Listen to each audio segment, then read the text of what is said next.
I've received a request from the Deputy Mayor that we now turn to item number 7 on the agenda, which I agree that we shall do, which is the, well, I should ask, is there any objection to dealing with the restructuring of the council social housing portfolio proposal? And the reason that we're doing that is that she has another meeting to go to. I'm aware that Councillor East has another meeting, as does Councillor Lonsdale. So we'll move on. I mean, this might not take very long, so we'll see how we go.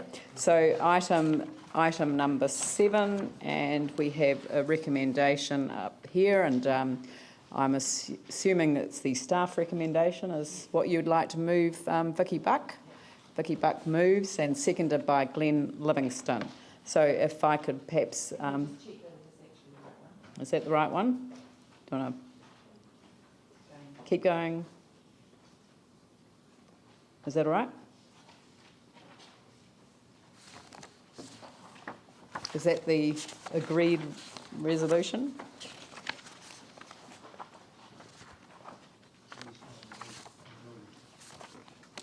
Was there anything else? That's it. Okay. In that case, the statement of proposal. That's right. Slightly amended. Oh, I see. Right. Approves for distribution and consultation the amended statement of No, it's the stuff. It's fine. It's just you will probably have 2 copies. This is the one. Okay. The draft. Statement of approach. Okay, take out the phrase attached to the staff report. That's right. That solves that problem. Yep. Okay.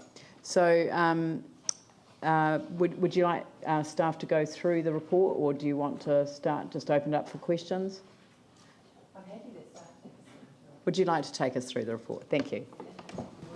And just as a matter of course, introduce everyone at the table. Just. Yeah. Certainly. Good afternoon, Carolyn Gallagher, Community Support Manager. And on my left, Ian Thompson, Senior Counsel Legal Services. And on my right, Jason Rivet, Financial Manager for Community Support. Excellent. Good. So you have before you here the proposed restructuring of the Council Social Housing Report.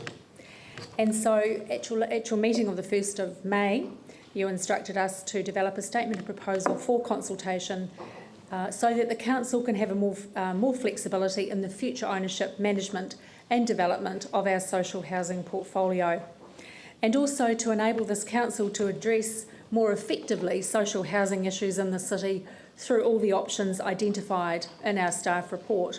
And you'll see in attachment A, there's a description of the 20 options that staff have considered. And in attachment B is the financial analysis of those 20 options. So also attached, we have an updated statement of proposal today to consider.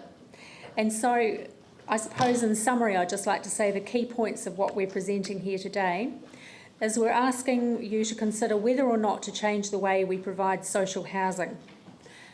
But before we do that, we consult with the community in a special consultative procedure before making final decisions in this matter. And so we have before us today a draft statement of proposal. You've received an updated one just before that covers issues you may want to wish to include in the consultation process. So the proposals that we're wanting to consider today are to establish a limited liability company as an entity that will be eligible. So I'll just go through, before I do this, the objective of what we're trying to achieve. So what we're trying to achieve today is to have more flexibility in the future ownership, management and development of the council's own social housing portfolio. We want to ensure that the portfolio has a financially viable and sustainable future for our tenants in Christchurch. We want to maintain the capacity to provide the current number of social housing units in the council's portfolio and to act as a catalyst for the provision of at least 1,000 additional units in the city. And we also want to better address the shortage of social housing and the implementation of the government's social housing reform program. So in summary, our preferred option that we're recommending today is that the council establishes a limited liability company, an entity in which the council will have an interest of up to 49%, and that will be eligible for registration as a community housing provider under the provisions of the Housing Restructuring and Tenancy Matters Community Housing Provider, Regulations 2014. We're also encouraging you to initially subscribe for all shares in the new company and appoint the first board of directors. The preferred option is to lease the entity an appropriate mix of social housing assets, gift or selling to the entity certain assets from the council's social housing portfolio. We're also suggesting transferring the ownership or control of some of the council's social housing assets either to an entity in which the council has an interest of up to 49% or to a third party. That the council enters into arrangements itself with the council's city housing partners and others for the redevelopment of some of the land currently used for social housing. And that we take the appropriate steps to comply with all relevant statutory and regulatory obligations and obtaining all the necessary approvals and authorities which may be required before the council can undertake the activities and transactions above. And we note that this includes the requirements under the Local Government Act 2002, Public Works Act 1981 and Reserves Act 1977. So we've outlined for you the background to what we're proposing here. We've, as I stated before, we've attached analysis of all 20 options, including models and financial analysis. And then we have the proposal outlined here, viewing city housing as an asset. And then we have recommendation as above. Thank you. Sorry, should turn on my microphone. I just had a question around why councils, local authorities, are not eligible to receive the income-related rent subsidy. Is Housing New Zealand allowed to access that subsidy? Yes, sorry. I think it is, but clearly the government in its recent legislation has thrown its support behind community groups established to provide community housing as opposed to local government providing that. But in themselves. So government provision plus community providers, well, why not us? No. But I mean, I'm not asking you to offer an opinion. What was their explanation for excluding councils from the subsidy? I have no particular knowledge or experience of that, but I do understand anecdotally that the government was concerned that local authorities that did have social housing portfolios were using that income for other purposes and not, or the income from the portfolio for other purposes and not housing. So I think they were wanting to rein in some of the local authorities and encourage community housing providers that were going to focus solely on providing community housing. But we have always operated with a ring fence, haven't we? So we wouldn't be, if that were the criteria that had, or one of the criteria that had been established, we wouldn't have been excluded on that basis. If the criteria had been different, yes. Yes, we might because have. we absolutely ring fence the money we receive, Yep. and we do not put rates money into the portfolio. Yeah. I'm trying not to take it personally. Great. Pauline. Oh. Phil. One of the options, I guess, that you refer to, and you don't recommend this, is that in fact there's different ways. In fact, council could just dispose of our social housing altogether. Now, what I want to ask you about is, as a comparison with Auckland? I'm probably asking you, Carolyn, in your professional opinion, because it just seems to me, I know historically that Auckland sold all their social housing, and it just seems to me that in terms of the availability of support to their most vulnerable people who would normally avail social housing, that in Auckland they'd be no worse off, and in fact are far worse off. But I'd just wonder if you could comment on that, whether I'm correct about in saying that. Yes, so the Auckland City Council decided a few years ago to sell its housing stock. And so, you know, the provision of housing up there is different from the Christchurch scene. And when you say different, is your understanding that in fact it's far more difficult for people to obtain housing? Well, I think Housing? there has been lots of commentary about the housing market in Auckland, and it is a difficult market. But they didn't sell their social housing to a community housing provider. That's right. They sold it to the private market, Yes. and as a result, the social housing virtually disappeared, especially in the Yes. central city. Yeah, that's right. I remember one of their MPs bought a substantial amount of it in South Auckland. Sorry, Yanni. Thank you. Just so we're clear and the community's really clear, we go up for consultation with this.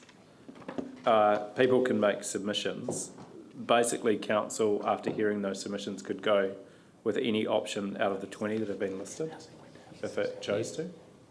If it chose to. So council, after hearing submissions, could choose to sell off all of its social housing stock. Yep. And this is the only legal test that we'd be required to go through, or would we have to go through another? Well, you have to approach the consultative process with an open mind, and if the advice or the words you're getting from the community are they want the whole thing sold, then you have to consider that, take that on board. Is there any other process we would then go through around the disposal of it, or would it just be, that's it, we've made the decision to sell off that asset, and that's that? I think you would have to get further advice as to how that would be effected, and there may well be a further consultative process, I don't know. But you would have to seek the right advice from staff before you made a final decision. Yeah. Point out that the objective that is set out here is to maintain the capacity to provide the current number of social housing units in the council's portfolio and to act as a catalyst for more. So selling off social housing would not meet the objective that we've sought in this proposal. Yeah, I mean, I think I guess that's, the question is, and then why isn't an option in terms of addressing those objectives in this report? Well, it doesn't address the objectives. So why are we consulting on something that doesn't address the objectives? Well, hang on. What's I happened don't- here is the objective has been changed. So the objective from the original report we got up until this morning was the council's objective is to have more flexibility in the future ownership, management and development of its social housing portfolio. And obviously that's being changed in between this morning and now. Yes, first time we got to see it was this morning. Yeah. So I would go back to that original staff proposal. No. No, as in I'm not allowed to? That's No, your no, decision, is it? you can move an Your amendment. decision, is it? You No, can move so an don't say amendment, no. but I've got a speaking list here, so Paul, you're next. Yanni's question hasn't actually been answered. What was the question was, is it within order to ask for, well, is it appropriate to ask that question given the change to the objective? I don't think one necessarily ties the other. That may be the objective, but we're obliged under the Act to consider all reasonably practicable options. So that is what we've done. We've covered 20 options. Yes, it may be preferred to enter into an arrangement where we lease some of our housing stock to a new CHP, but that doesn't prevent you from considering other options, and that's the whole point of the consultative process, to get the views and preferences of the community and with regard to the preferred option, but they may say, we want you to sell the whole lot, or we want you to do it another way. Any one of the 20 options is still on the table in terms of the consultative process. So I just think we need to be really clear about this is the opportunity. People have to tell us whether they want us to stay in social housing Yes. Yeah. or get out of it or do it in a different model. And I just think people need to be aware of the very real significance of this consultation. Yep. Yeah. Paul and then Phil. Is it fair to say, reading a report, the social housing ring fence is about to burst? In other words, the money is about to run out and it's going to start impacting the ratepayer if we don't change the model. Yeah, we have some really significant financial challenges running the social housing portfolio as is, and you'll see in the attachment option 8, do nothing, and the consequences are spelled out there. So really, we have no choice but to go and find a new model because this one's broken. Yes, yeah, that's our advice. If we want to maintain the non-rating contribution. Yes, that's right. Yep. Phil, you had a question? I'm just wanting to clarify in terms of those three kind of major options, whether we continue as per usual or there's a different model or get out. In terms of social housing, in terms of, say, a different model, would one of, it seems to me that one of the options should be that in fact we may lease, council might lease out some of its social housing to the new entity, but retain some of its social housing. Is that included in effect in the statement of proposal? Well, I think, yes, that's right, some, because we have other initiatives such as the Andrews Crescent development, for example. So, yes, some of the housing assets can go into the entity. In terms of the options available? Yes. Thanks, Ian. Can I ask a question on 5.4 of the statement of proposal? It says 113 social housing units at 5 complexes are in the red zone and will be transferred to the Crown at 2007 valuations. Is that right? I thought the cost sharing agreement says that we got nothing for them. That's true, we didn't get anything for it. So we've got a separate paper with the financial implications of that, which will come through to you at some stage, outlining some of the background costs associated with that not occurring. But why does 5.4 say that that will be transferred at 2007 valuations? Come out. Yep. So that should come out, you're right.